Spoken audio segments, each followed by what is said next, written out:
नमस्कार साथियों, श्रीकांत आपके सामने पुनः हाजिर हुआ हूँ।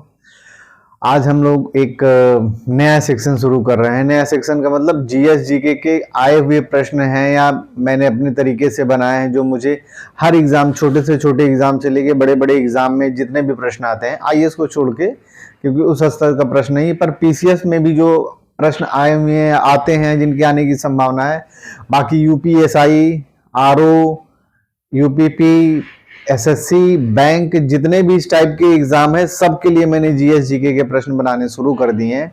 लेक्चर का मेरा कार्यक्रम चलता रहेगा, पर जीएस जीके का इसका मैंने नाम दिया है, ये जो पूरी सीरीज चलेगी आईक्यूएस, ये जीएस जीके की सीरीज रहेगी आईक्यूएस, यानी कि important question series, important question series. ठीक है, ये रहेगा, ये आईक्यूएस रहेगा। आज पहला इसका वीडियो आ रहा है, आईक्यूएस पार्ट 1 रहेगा ये, और इंपॉर्टेंट क्वेश्चन सीरीज जिसमें जीएस और जीके के प्रश्न रहेंगे। ठीक है, मैंने अपनी तरफ से बनाने की कोशिश की है, जो जो मुझे इंपॉर्टेंट लगता है उस तरीके से मैंने बनाने की कोशिश की है। ठीक है, क्योंकि अब धीरे धीरे एग्जाम आने का समय हो रहा है, तो आईक्यूएस इंपॉर्टेंट क्वेश्चन सीरीज आज से हम लोग शुरू कर रहे हैं। ठीक है, तो जो भी साथी अगर चाहते हैं कि जीएस में कुछ बेहतर हो जाए या अपने तरीके से मेहनत कर रहे हैं, बस एक मेरा उसमें सहयोग है कि आप और बेहतर से बेहतर हो जाए। ठीक है, कुछ प्रश्न ऐसे होते हैं जो सिली मिस्टेक हो जाते हैं, तो उन्हीं सब चीजों के लिए है कि वो सब प्रश्न भी ना निकल के जा पाए। ठीक है, तो ये बात है साथियों। आज आईक्यूएस की पहली क्लास है, यानी कि पहली सीरीज है। मेरी पूरी कोशिश रहेगी कि हर एक दिन तो कम से कम मैं जो भी 25-30 क्वेश्चन, क्योंकि सिर्फ 25 क्वेश्चन ही नहीं रहेंगे, उस 25 क्वेश्चन में मैं उसके विषय में थोड़ा बहुत बताऊंगा, तो इस वजह से उसको मानिए कि 50 क्वेश्चन रहेंगे। बहुत क्वेश्चन तो नहीं रहेंगे, पर 20, 25, 30 के करीब में जैसे बन पड़ेगा वैसे मैं करता रहूंगा। तो ये बात है आईक्यूएस की इंपॉर्टेंट क्वेश्चन सीरीज की। आज पहला चैप्टर चल रहा है, यानी कि पहला प्रश्न है। ठीक है, तो साथियों ये नई शुरुआत है इंपॉर्टेंट क्वेश्चन सीरीज की, तो ठीक है शुरू किया जाए फिर। और जिन साथियों को इंपॉर्टेंट लगता हो वो अपना नोट भी कर लेंगे, क्योंकि लगभग मैं आईक्यूएस के इंपॉर्टेंट क्वेश्चन सीरीज के लगभग 4-5 हजार प्रश्न बनाऊंगा, और 4-5 हजार प्रश्न मैं बताऊंगा भी। ठीक है, लिखवा के थोड़ा सा टाइम लगेगा, लेकिन हो जाएगा। तो पहला प्रश्न आज का है कि भारत का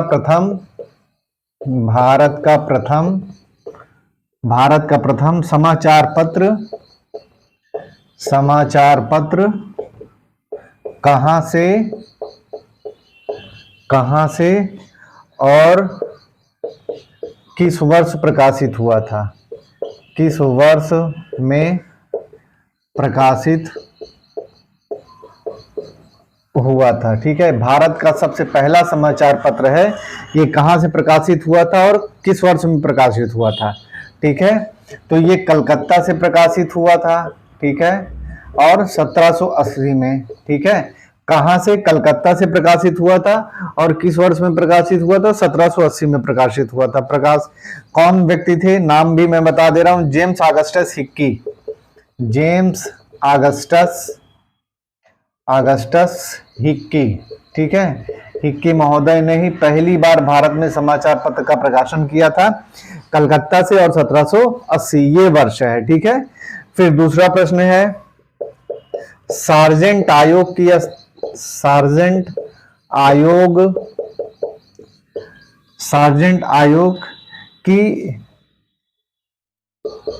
नियुक्ति,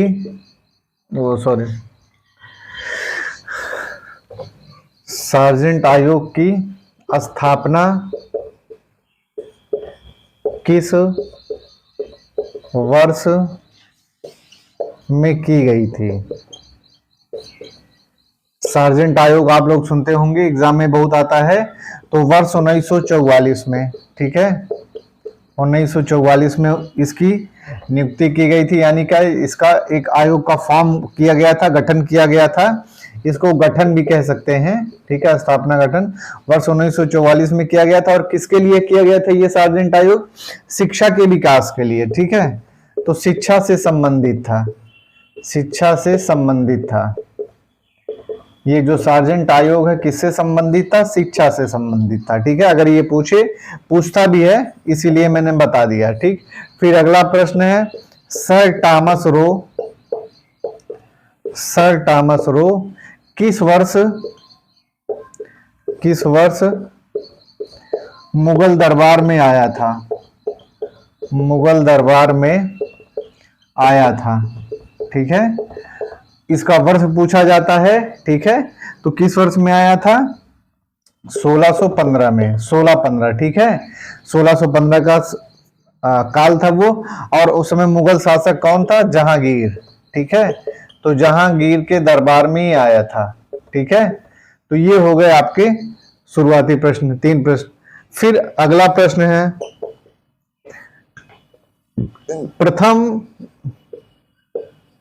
प्रथम आंग्ल मैसूर युद्ध, अंग्रेज मैसूर युद्ध, जिसको आंग्ल मैसूर युद्ध, प्रथम आंग्ल मैसूर युद्ध कब हुआ था? ये प्रश्न काफी आता है एग्जाम में। तो ये 1767 से 1769, यानी कि 1767 से 69 तक 2 वर्ष चला था। इसमें एक प्रकार से कह सकते हैं कि पूरी तरह से हैदर अली ने जीत लिया था। मैसूर का शासक उस समय कौन था? हैदर अली था। तो प्रथम आंग्ल मैसूर युद्ध जो लड़ा गया था उसमें अंग्रेजों की तरफ से अंग्रेज थे, इसके बाद मैसूर की तरफ से हैदर अली था। ठीक है, तो हैदर अली एक प्रकार से ये युद्ध जीत लेता है और अंग्रेजों की काफी जो है फजीहत होती है, यानी कि उनको काफी नुकसान इस युद्ध से झेलना पड़ता है इस तरीके से। ठीक, तो ये प्रश्न, फिर अगले प्रश्न पे हम बढ़ते हैं। अगला प्रश्न है 5वां प्रश्न है गुरु नानक किस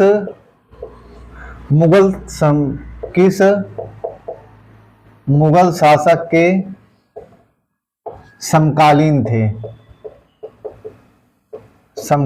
थे? ठीक है, गुरु नानक किस मुगल शासक के समकालीन थे? तो बाबर और हुमायूं के, बाबर प्लस हुमायूं दोनों में लिख दे रहा हूं। ठीक है, यानी इन्हीं के समय इनका चलता है गुरु नानक। और गुरु नानक ने किस संप्रदाय की स्थापना की? किस धर्म की? सिख धर्म की। ठीक है, ये बताने की आवश्यकता है नहीं, सिख धर्म की स्थापना की थी। और इनकी मृत्यु कहाँ हुई थी? करतारपुर में।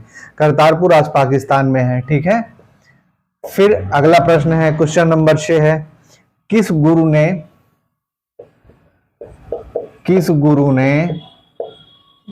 मतलब कि सिख धर्म के गुरु, किस गुरु ने अमृतसर नगर की स्थापना की थी? अमृतसर नगर की स्थापना की थी, किस गुरु ने किया था? तो ये थे चौथे गुरु रामदास। इसी तरीके से आपको पता भी चल गया कि चौथा गुरु कौन था? चौथे गुरु थे रामदास। ठीक है, इन्होंने ही अमृतसर नगर की स्थापना की थी। और ये किनके समकालीन थे? किसके समय में इन्होंने अमृतसर नगर की स्थापना की थी?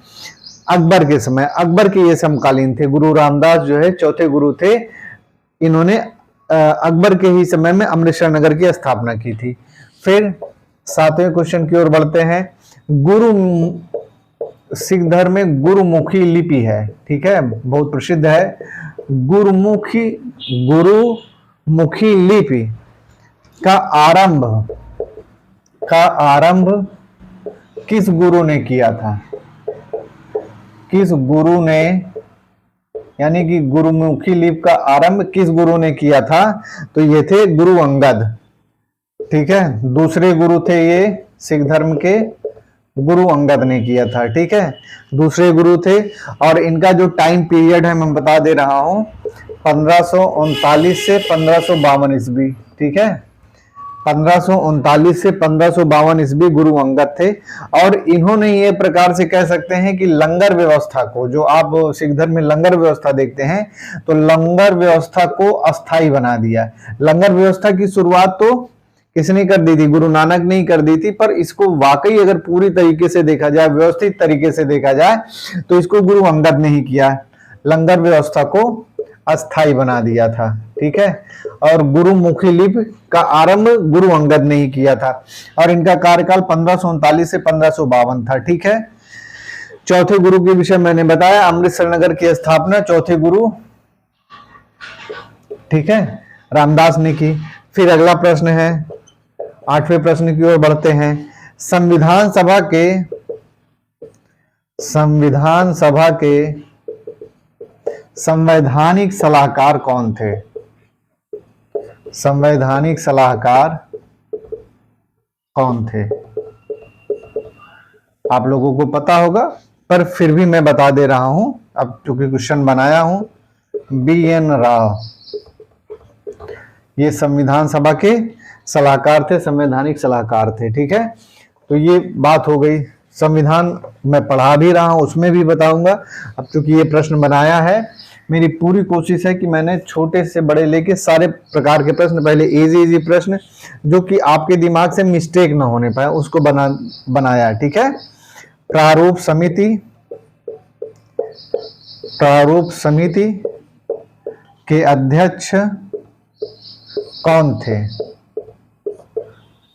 तो लगभग सभी को पता होगा, डॉक्टर VR अंबेडकर साहब,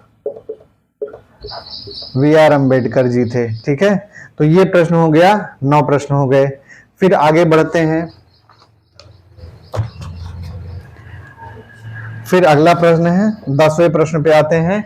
प्रथम अंतरिम, ये प्रश्न बहुत आता है, सभी एग्जाम में आता है। प्रथम अंतरिम सरकार का गठन कब हुआ था? ठीक है, कब हुआ था प्रथम अंतरिम सरकार? मैंने बताया भी अपने संविधान वाले लेक्चर में, जो अभी हाल फिलहाल में मैंने पढ़ाया 2-3 दिन पहले। तो 2 सितंबर 1946 को प्रथम अंतरिम सरकार का गठन कब हुआ है? 2 सितंबर 1946 को। हो सकता है कि अगर नीचे न दिखे नीचे वाली लाइन, तो मैं बोल दे रहा हूं प्रथम अंतरिम सरकार का गठन कब हुआ है? 2 सितंबर 1946 को। ठीक है, तो ये प्रश्न हो गए। फिर अब आगे बढ़ते हैं हम लोग। अंतरिम सरकार के जो मंत्री रहते हैं, खास करके प्रधानमंत्री कौन रहते हैं? ठीक है, प्रधानमंत्री रहते हैं जवाहरलाल नेहरू। ये मैंने बताया भी है। एक प्रकार से प्रधानमंत्री तो उसमें प्रॉपर पद नहीं था, लेकिन यह है कि अब लिखा जाता है, कहा जाता है, तो प्रधानमंत्री जवाहरलाल नेहरू ही थे एक प्रकार से। ठीक है, उन्हीं के बारे में हम लोग पढ़ते चले आए हैं, प्रथम सरकार के प्रधानमंत्री। ठीक है, फिर अगला प्रश्न है, 11वां प्रश्न है, कौन सा?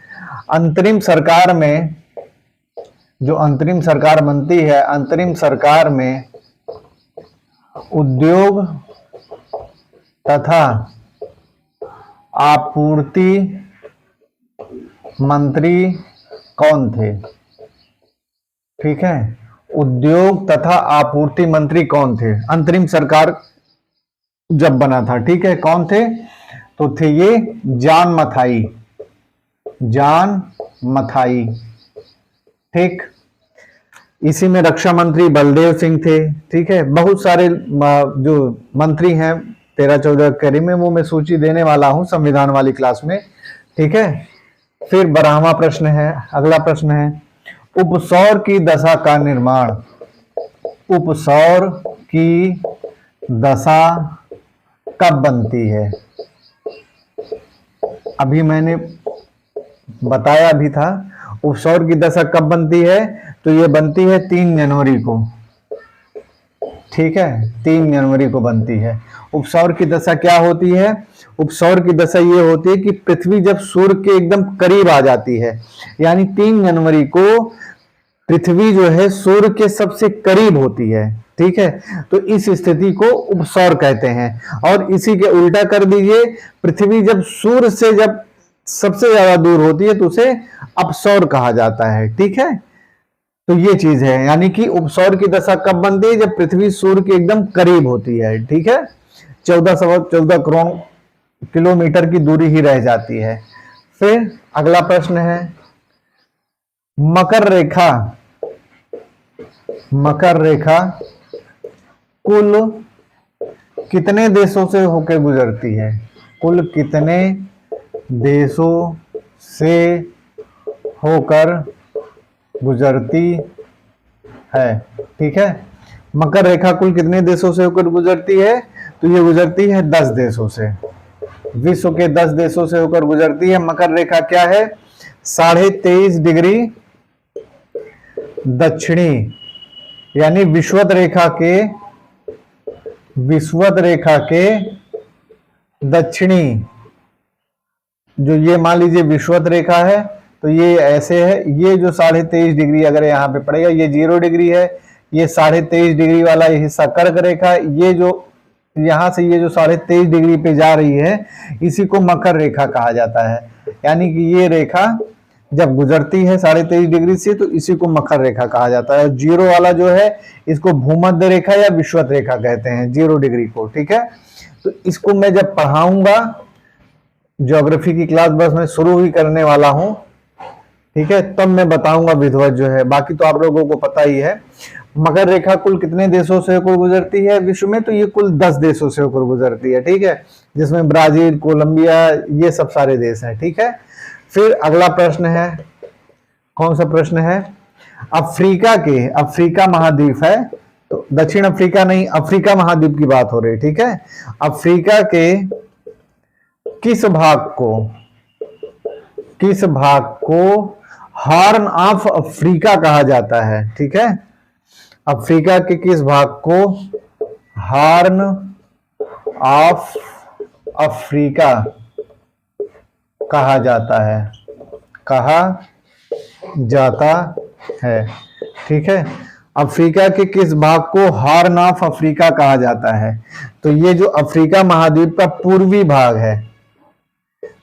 भाग है, उसे ही हॉर्न ऑफ अफ्रीका कहा जाता है। ठीक है, ये प्रकार का सींग जैसे आकृति वाला क्षेत्र होता है, जैसे कि ऐसे ऐसे ऐसे ऐसे ऐसे ऐसे ऐसे सींग जैसे बनी होती है, ये वाला आकृति जो अफ्रीका का पूर्वी भाग है, उसी को हॉर्न ऑफ अफ्रीका कहा जाता है। और इसमें कुल कितने देश हैं? इसमें 3 देश हैं। कौन कौन से देश हैं? मैं लिख दे रहा हूं, कुल 3 देश हैं हॉर्न ऑफ अफ्रीका में। अफ्रीका के पूर्वी भाग को हॉर्न ऑफ अफ्रीका कहा जाता है। इसमें है इथियोपिया, ठीक है, इथियोपिया, फिर है सोमालिया,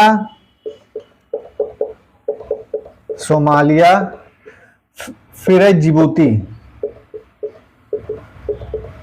ठीक है, तो ये 3 देश हैं, इनको हॉर्न ऑफ अफ्रीका कहा जाता है।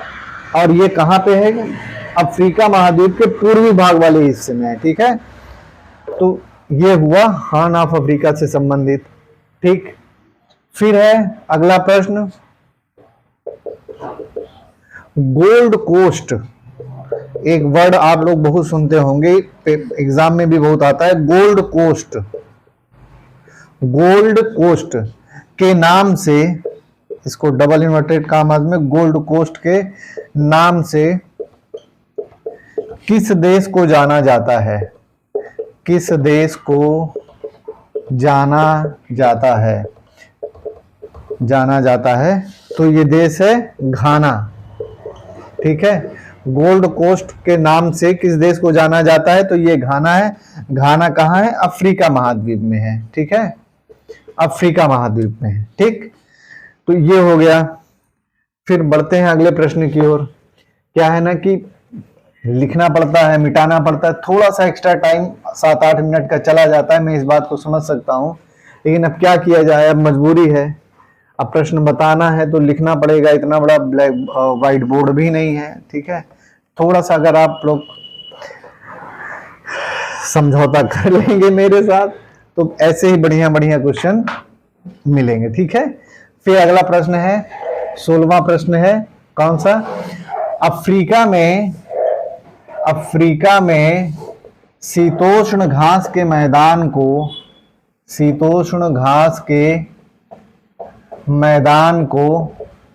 क्या कहा जाता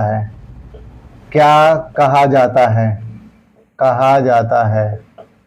अफ्रीका में शीतोष्ण घास के मैदान को क्या कहा जाता है? ठीक है, इसको वेल्ड कहा जाता है, वेल्ड। ठीक है, क्योंकि ऐसी ज्योग्राफिक कंडीशन है अफ्रीका की कि एक तरफ का हिस्सा थोड़ा सा ठंडा प्रदेश वाला रहता है, एक तरफ का उष्ण प्रदेश रहता है। ठीक है, अगर आप लोग एक प्रश्न मैं पूछूं कि अफ्रीका में उष्ण घास के मैदान को क्या कहा जाता है, तो कमेंट में जरूर बताइएगा, जो भी लोग बताना चाहें। ठीक है, फिर अगले प्रश्न की ओर बढ़ते हैं। भारत में कर्मचारी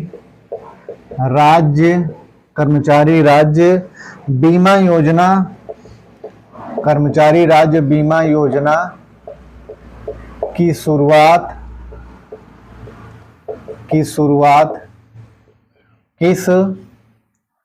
किस वर्ष में हुई थी? ठीक है, बहुत ही इंपॉर्टेंट क्वेश्चन है। भारत में कर्मचारी राज्य बीमा योजना की शुरुआत किस वर्ष में हुई थी? तो ये 1952 है। ठीक है, 1952 में शुरू हुई थी। ठीक, फिर अगला प्रश्न है खादी एवं ग्रामीण, ये भी बहुत इंपॉर्टेंट प्रश्न है। खादी एवं ग्रामीण उद्योग, आप लोग सुनते होंगे खादी खादी खादी। खादी एवं ग्रामीण उद्योग की स्थापना किस पंचवर्षीय योजना में हुई है? किस पंचवर्षीय योजना में खादी एवं ग्रामीण उद्योग की स्थापना किस पंचवर्षीय योजना में हुई? ठीक है, तो ये दूसरे पंचवर्षीय योजना यानी द्वितीय पंचवर्षीय योजना।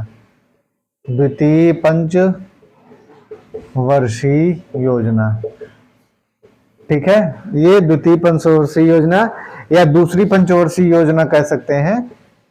ठीक है, वर्ष क्या था? वर्ष था 1956। ठीक है, 1956 में खादी एवं ग्रामीण उद्योग की स्थापना हुई है और इसका मुख्यालय में मैं भी आपको बता दे रहा हूं, इसका मुख्यालय है बंबई में, मुख्यालय है मुंबई में। तो एक प्रश्न के साथ ऐसे मैंने शुरू में ही कहा ना कि एक प्रश्न के साथ में दो दो तीन तीन प्रश्न आपको पता चलेगा। मुख्यालय मुंबई में है।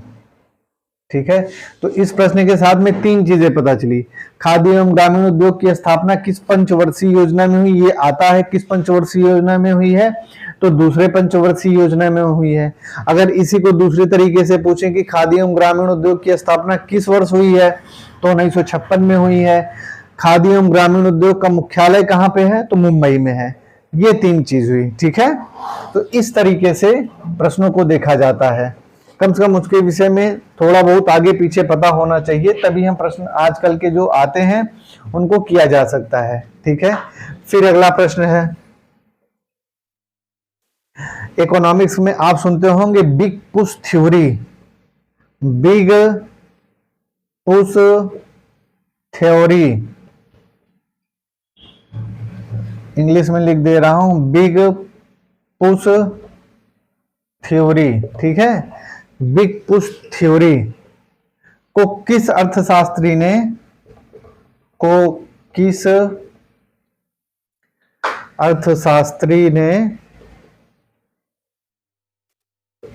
दिया है? बिग पुश थ्योरी को किस अर्थशास्त्री ने दिया है? तो ये अर्थशास्त्री हैं आर राडान। ठीक है, आर राडान। ये बेसिकली क्या होता है, जब आपकी इकोनॉमी बिल्कुल से स्टॉप रहती है तो उसको धक्का देने वाली जरूरत होती है। सॉरी। ठीक है, जैसे आपकी इकोनॉमिक, जैसे आपकी गाड़ी कहीं पे जा रहे हैं, अचानक से रुक गई हो, स्टार्ट हो जाएगी पर तत्काल में स्टार्ट नहीं होती। जैसे कभी देखते होंगे कि गाड़ी रुक गई, आपकी मोटरसाइकिल रुक गई, तो उसको कुछ लोग धक्का दे दिए। जब धक्का दे दिए तो वो चल गई, जब चल गई तो फिर एक बार चल गई, फिर वो अपने आप किक से स्टार्ट हो जाएगी, सेल्फ स्टार्ट हो जाएगी। ये थ्योरी लगभग उसी प्रकार से, अगर इकोनॉमिक रुकी है तो उसको एक बार धक्का दे दीजिए, उसको एक बार पुश दे दीजिए, यानी कि उस इकोनॉमिक्स में सरकार पैसा झोंक के डाल दे। पैसा अगर मार्केट में आ जाए, अगर मार्केट चल पड़ेगी तो एक प्रकार से पूरी इकोनॉमी चल पड़ेगी। बिग पुश थ्योरी यही चीज है। ठीक है, फिर अगला प्रश्न है, इसको आर राडान ने दिया था, ठीक है। जो मैंने क्वेश्चन बनाए हैं साथियों, मेरी पूरी कोशिश है कि वो आपके एग्जाम में पूरी तरह से आएंगे, और नहीं भी आएंगे तो आपके किसी न किसी काम तो जरूर आएंगे कभी, क्योंकि ऐसे ही पूरे मैंने बहुत सारे पेपर देखे हैं, बहुत सारे एग्जाम्स के पेपर देखे हैं। इधर मैं 15-20 दिनों से इसी चीज का स्टडी कर रहा था, इसी वजह से मैं लेक्चर अभी नहीं कर पाया। मैं सिर्फ पेपर का पैटर्न देख रहा था, सभी, चाहे एसआई का हो, बैंक का हो, एसएससी का हो, आरओ का हो, ठीक है, पीसीएस तो मैं देता ही हूँ, ठीक है। तो मुझे पता है कि लोक सेवा आयोग के प्रश्न कैसे बनते हैं या अन्य आयोग के कैसे प्रश्न बनते हैं, ठीक है। तो उसी अनुसार मैंने बताने की कोशिश की है। फिर अगला प्रश्न है, 20वां प्रश्न है, केंद्रीय एगमार्क, केंद्रीय एगमार्क प्रयोगशाला, केंद्रीय एगमार्क प्रयोगशाला कहाँ स्थित है, कहाँ स्थित है, ठीक है।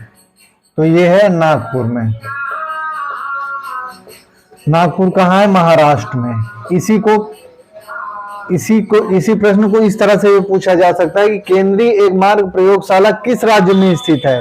तो राज्य पूछेगा तो आप महाराष्ट्र नाम लगाएंगे, अगर स्थान पूछेगा तो नागपुर लगाएंगे, ठीक है। और इसकी स्थापना कब हुई थी, इसकी स्थापना 1935 में हुई थी, ठीक है। स्थापना 1900। मेरी पूरी कोशिश है कि मैं ऐसे प्रश्न को पूरी तरह से स्थापना से लेके मुख्यालय सब बता दूं आपको। तो इसकी स्थापना 1935 में हुई थी, नागपुर में है। अगर प्रश्न आए कि किस राज्य में है तो महाराष्ट्र राज्य में है, ठीक है। तो ये बात हो गई। फिर अगले प्रश्न की ओर बढ़ते हैं। एक मिनट साथियों,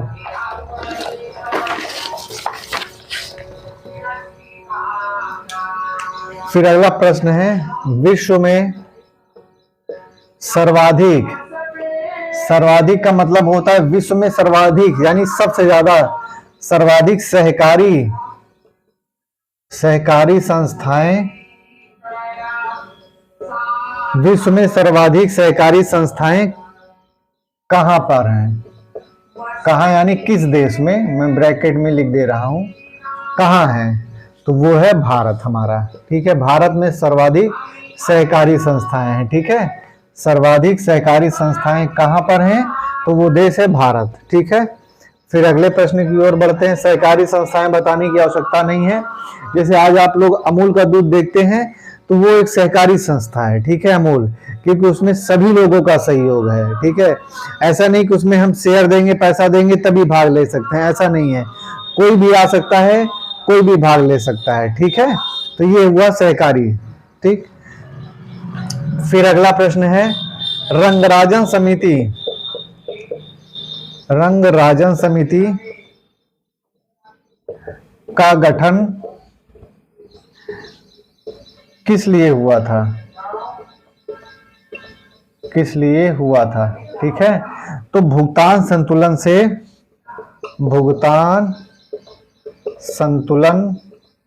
से संबंधित मुद्दों के लिए, ठीक है। रंगराजन समिति आप लोग सुनते होंगे, रंगराजन समिति। तो रंगराजन समिति का गठन किस लिए हुआ था, भुगतान संतुलन में जो समस्याएं आती हैं उसको बताने के लिए, उसका निराकरण करने के लिए, कि भुगतान संतुलन को किस तरीके से बिल्कुल से कह सकते हैं कि आसान बनाया जाए भुगतान संतुलन, ठीक है। तो रंगराजन समिति का गठन भुगतान संतुलन से संबंधित मुद्दों के लिए किया गया था। फिर है अगला प्रश्न है, 23वां प्रश्न है कि 10वीं अनुसूची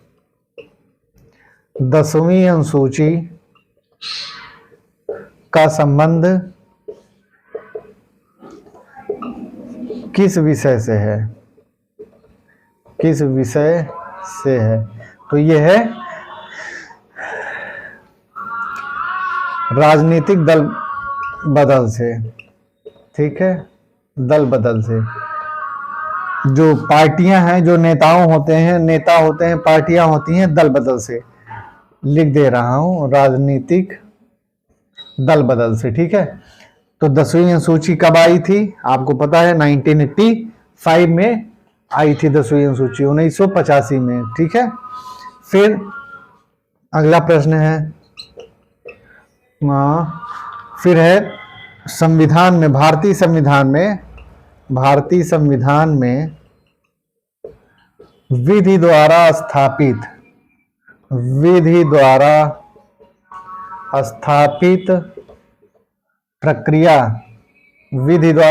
प्रक्रिया को किस देश से लिया गया है? किस देश से लिया गया है? हमारे संविधान में बहुत सारी चीजें उधार ली गई हैं दूसरे देशों से, इसलिए हमारे संविधान को बहुत सारे संविधान विशेषज्ञ हैं जो उधारों का संविधान भी कहते हैं, ठीक है। लेकिन जिस किसी देश की अच्छी बातें हैं, अच्छी प्रक्रिया है, उसको ली गई है।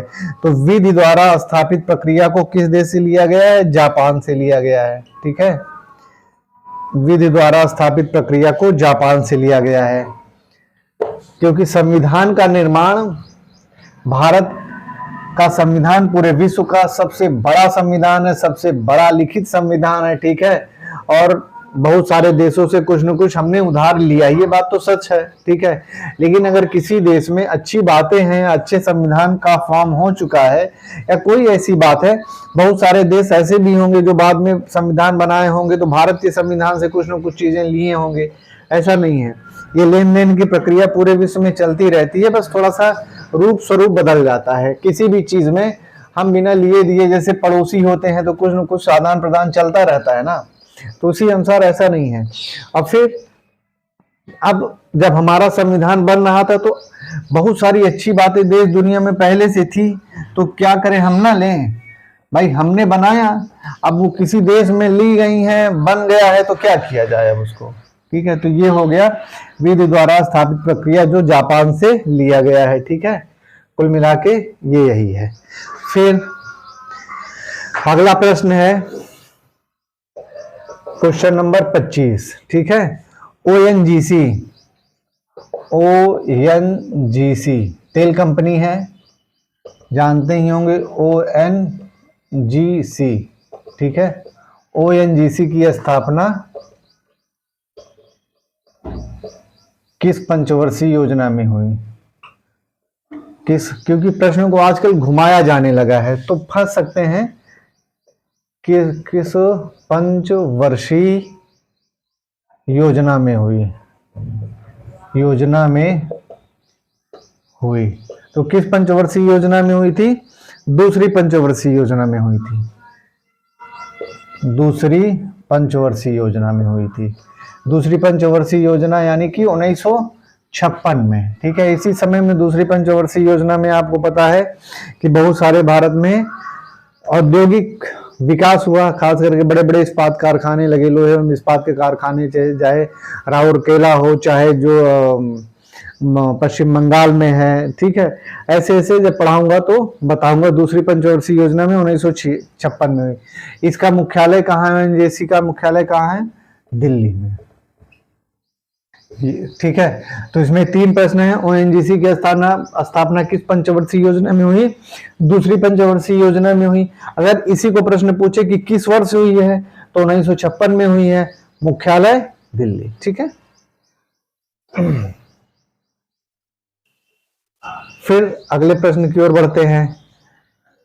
जो बांध बनाकर पानी इकट्ठा किया जाता है, आप देखते होंगे जगह जगह बांध बनाया जाता है। बांध बनाकर इकट्ठा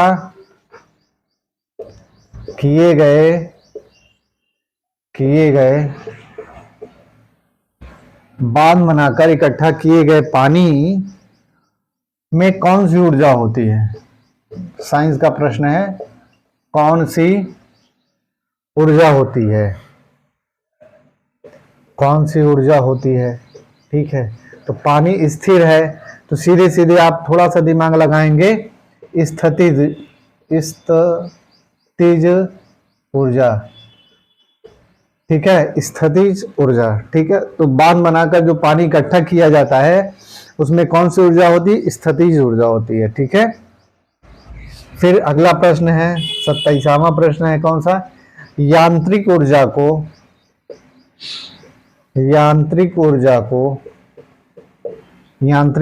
को विद्युत ऊर्जा में विद्युत ऊर्जा में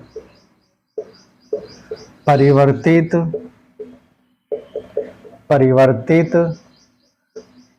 करने,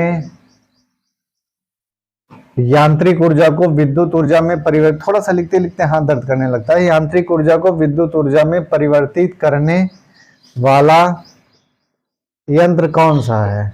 यंत्र कौन सा है? ठीक है, तो ये डायनेमो, ये साइंस का प्रश्न है, बहुत ही ज्यादा हिट क्वेश्चन है। ठीक है, ये बहुत हिट क्वेश्चन है। फिर अगला प्रश्न है, पृथ्वी की सतह से, जो हमारी पृथ्वी की सतह है, ठीक है, पृथ्वी की सतह से ऊपर या नीचे जाने पर, ऊपर या नीचे जाने पर गुरुत्वाकर्षण का क्या मान होता है? यानी कि गुरुत्वाकर्षण बढ़ता है कि घटता है? पृथ्वी की सतह से ऊपर या नीचे जाने पर गुरुत्वाकर्षण, पृथ्वी की सतह से ऊपर या नीचे जाने पर गुरुत्वाकर्षण का मान क्या?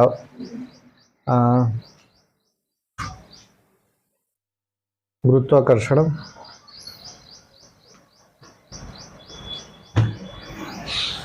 में क्या परिवर्तन होता है? ठीक है, तो ये गुरुत्वाकर्षण घटता है। ठीक है, पृथ्वी की जो सतह है, अगर हम उससे ऊपर जाएंगे या नीचे जाएंगे तो हर समय गुरुत्वाकर्षण घटता है। ठीक है, ये बात याद रखिएगा। फिर अगला प्रश्न है, 28 प्रश्न हो गए, इसे से मिटाना। पृष्ठ तनाव का एसआई मात्रक क्या होता है? ये भी बहुत हिट क्वेश्चन है। ठीक है, पृष्ठ तनाव का एसआई मात्रक क्या होता है? जो साइंस के लड़के होंगे या जो तैयारी करते होंगे उनको ये बात पता होगी। क्वेश्चन 29, पृष्ठ तनाव का एसआई मात्रक क्या होता है? ठीक है, तो ये होता है न्यूटन प्रति मीटर। ठीक है, न्यूटन प्रति मीटर। पृष्ठ तनाव जानते ही हैं, जैसे सुई पानी पे तैरती है, पतली सुई पानी पे तैरती है, किस वजह से? पृष्ठ तनाव के कारण, ये जानते ही हैं।